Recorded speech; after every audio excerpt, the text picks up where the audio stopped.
Assalamualaikum warahmatullahi wabarakatuh. Salam sejahtera untuk kita semua. Perkenalkan, nama saya Aisyah Maradesia, seorang mahasiswi dari Program Pendidikan Vokasi Universitas Indonesia dengan program studi akuntansi angkatan tahun 2018. Sebelum saya memulai presentasi kali ini, saya ingin mengucapkan terima kasih sebesar-besarnya untuk para audiens yang telah menonton video saya. Topik yang saya akan bahas pada presentasi kali ini saya ambil dari salah satu mata kuliah yang terdapat di semester 5 kali ini, yaitu aplikasi komunikasi bisnis. Jadi topik yang saya ambil untuk presentasi kali ini adalah business communication as a whole, yang dimana kita akan membahas komunikasi bisnis secara luas. Komunikasi sendiri adalah kegiatan ataupun kata yang mungkin kita tidak asing lagi. Secara sadar ataupun tidak sadar, kita melakukan komunikasi di kehidupan nyata.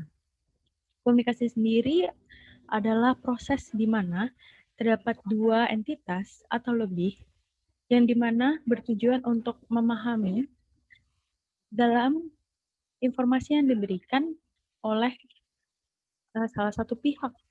Jadi di komunikasi itu harus terdapat dua entitas, di mana satu entitas menjadi giver atau pemberi informasi, yang satu lagi sebagai penerima dari informasi tersebut. Dari situ baru dinamakan komunikasi. Yang memberikan saya sebuah kesimpulan di mana setiap kegiatan atau aktivitas yang dilakukan oleh sekelompok orang yang mempunyai sebuah tujuan untuk mencapai sesuatu pasti membutuhkan sebuah komunikasi.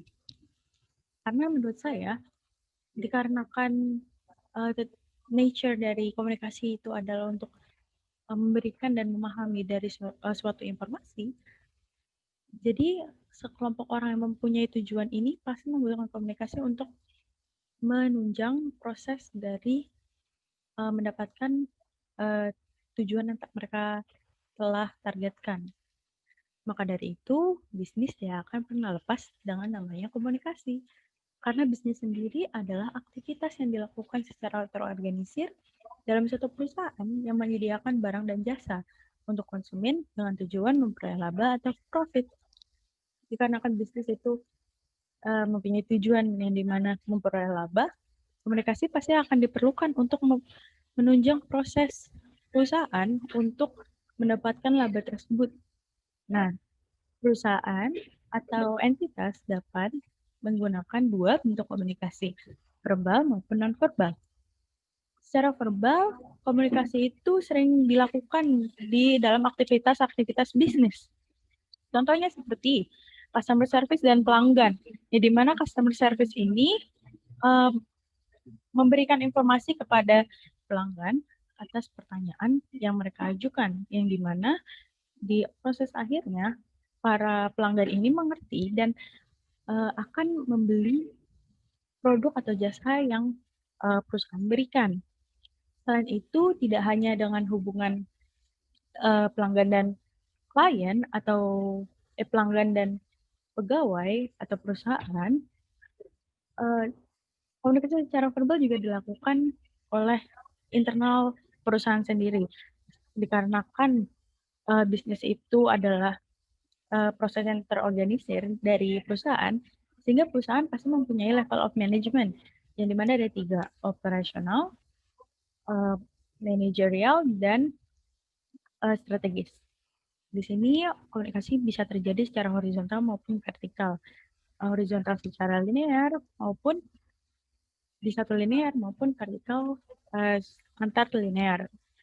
Contohnya seperti pada saat para manajer mendapatkan arahan dari direksi apa yang ingin dicapai pada tahun ini atau periode ini, manajer harus berdiskusi dengan direksi atau berkomunikasi dengan direksi apakah kebijakan yang diambil oleh manajerial itu dapat menunjang tujuan dari yang telah direksi berikan, seperti itu. Nah, akan tetapi tak hanya verbal, di dalam non-verbal juga banyak sekali aktivitas bisnis yang dilakukan.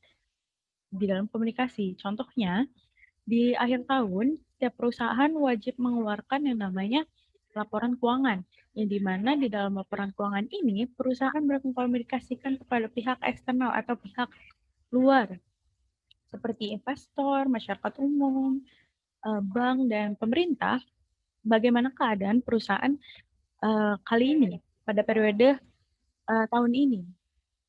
Dan di situ juga perusahaan harus benar-benar mengeluarkan laporan secara real, yang dimana tidak boleh adanya pemalsuan atas data, dikarenakan ini komunikasinya secara tidak langsung, sehingga tidak ada countermeasure secara langsung pada saat pengeluaran laporan keuangan. Harus dibaca terlebih dahulu. Selanjutnya, verbal communication itu contohnya itu seperti presentasi dan negosiasi. Di dalam presentasi sendiri pasti sering dilakukan dari pihak karyawan maupun manajerial. Dikarenakan di dalam perusahaan itu pasti akan terdapat rapat-rapat dan rapat, kita sebagai individu maupun pegawai ataupun atasan akan memberikan laporan setiap waktunya dalam rapat tersebut. Yang dimana di dalam presentasi ini hubungannya adalah one to many, di mana seorang individu kita presenter harus memberikan informasi secara lugas kepada masyarakat, ke halayak banyak. Di sini kendala terbesar dari presentasi adalah kita tidak bisa memberikan informasi secara lugas, sehingga masing-masing masing-masing individu di dalam di kumpulan banyak orang memiliki persepsi sendiri atas presentasi yang kita lakukan.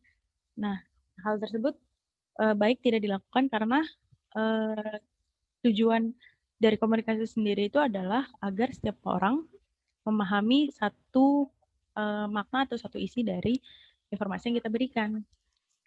Selanjutnya itu ada negosiasi. Dalam bisnis, jika kita tidak melakukan negosiasi, bisnis kita tidak akan berkembang, karena dalam negosiasi adalah sebuah seni dari kerjasama. Sebelum kerjasama dilakukan, terdapat negosiasi, yang dimana kita sebagai pihak perusahaan akan bekerja sama dengan pihak luar, antar perusahaan ataupun antar individu. Contohnya seperti pada saat RUPS atau rapat umum pemegang saham, kita harus memberikan informasi kepada pemegang saham kita untuk bernegosiasi di situ. Apakah tahun ini akan mengeluarkan dividen atau tidak, apa akan menambah saham atau tidak, dan juga kita berkomunikasi dengan investor kita. Bagaimana kita meyakinkan para investor, calon investor kita untuk menanam saham di perusahaan kita. Selanjutnya adalah non-verbal business communication. Contohnya seperti menulis memo, menulis surat, dan menulis laporan. Dalam komunikasi secara tidak langsung ini, kendala terbesarnya adalah bagaimana kita menuangkan informasi secara lugas, tepat, dan di akhir nanti memiliki satu informasi yang sama di dalam tulisan.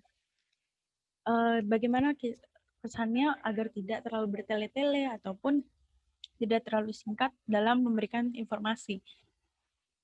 Jadi hal yang perlu di underline di non-verbal business communication adalah kita sebagai penulis harus mengetahui tujuan penulisan kita tuh apa, informasi yang akan diberikan tuh seperti apa, pemilihan kata sangat berpengaruh dengan interpretasi para pembacanya. Sehingga kita sebagai penulis harus berhati-hati dalam memilih kata-kata dalam menulis memo, letters, or report. Dikarenakan saya sebagai mahasiswa semester 5, pasti saya mendapatkan ilmu yang sangat banyak dari dosen dan asdos dalam mata kuliah komunikasi bisnis. Nah, apa sih yang bisa saya implementasikan dan apa yang akan saya lakukan dengan ilmu yang saya dapatkan? Tentunya yang pertama adalah memperluas koneksi saya dengan orang banyak. Saya akan menggali lebih dalam koneksi-koneksi dengan teman, kolega, atasan, dan lain-lain. Dengan ilmu komunikasi yang telah didapatkan dari mata kuliah komunikasi bisnis ini. Tak hanya itu, saya bertujuan juga menggunakan komunikasi bisnis ini untuk menunjang karir saya dan mendapatkan tujuan yang saya targetkan 10 tahun ke depan. Dengan harapan dengan saya menggunakan ilmu komunikasi bisnis, saya bisa mencapai goals tersebut. Sebelum saya akhiri presentasi kali ini, terdapat kutipan lirik dari boy group Korea yang cukup fantastis di tahun ini, yaitu BTS. Jadi lagu ini salah satu lagu lamanya mereka, yaitu berjudul William 52, yang dimana di kutipan tersebut an endless signal will reach someday everywhere, even to the other side of the earth. Jadi dalam lirik ini tuh mengandung makna bahwa walaupun sekecil apapun signal yang kita berikan akan sampai ke kemanapun, walaupun sampai ke ujung dunia. Jadi dalam komunikasi ini tuh tidak ada yang membatasi kita dalam berkomunikasi. Walaupun signal yang kita berikan itu sangat kecil, di akhir nanti dari tujuan komunikasi itu, yaitu menyampaikan informasi dan menerima informasi tersebut akan keterima di kemudian hari, walaupun memang jangkanya cukup lama. Jadi di komunikasi itu tidak ada yang menghalangi, walaupun turbulence-nya banyak. Dan itu juga salah satu impression saya selama saya menjalani perkuliahan di mata kuliah komunikasi bisnis bersama Bu Husnita selaku dosen komunikasi bisnis dan Kak Ardi selaku asisten dosen komunikasi bisnis. Di sini dua figur yang cukup menginspirasi saya bahwa komunikasi itu tidak ada batasannya. Komunikasi itu pasti akan tersampaikan di kemudian harinya. Walaupun kita mungkin memiliki kekurangan dalam berkomunikasi, apabila kita mengasah komunikasi tersebut, mengasah skill tersebut, pasti informasi yang ingin kita berikan akan tersampaikan di kemudian hari. Sehingga komunikasi itu akan terjalan walaupun memerlukan waktu yang cukup lama. Sekian dari presentasi saya. Mohon maaf apabila ada salah kata. Saya harap dengan presentasi yang saya berikan kali ini dapat menginspirasi dan juga dapat memberikan informasi untuk para audiens sekalian. Dan juga saya mengharapkan kepada audiens sekalian untuk tetap menjaga protokol kesehatan, tetap di rumah aja, agar kita dapat melewati pandemi COVID-19 ini. Sekian dari saya. Wabillahi taufiq wal hidayah. Wassalamualaikum warahmatullahi wabarakatuh.